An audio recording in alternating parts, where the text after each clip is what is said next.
साथियों, दोस्तों, भाइयों, नमस्कार।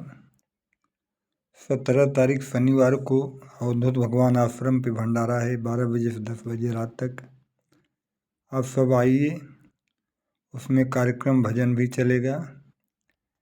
इसके बाद 18 तारीख रविवार को कांदिवली दामोनगर आश्रम पे गीतकार, गायक, लेखक, बिरहा सम्राट श्री मंगल यादव कवि गुरु जी का स्वागत है 11 बजे से 5 बजे तक।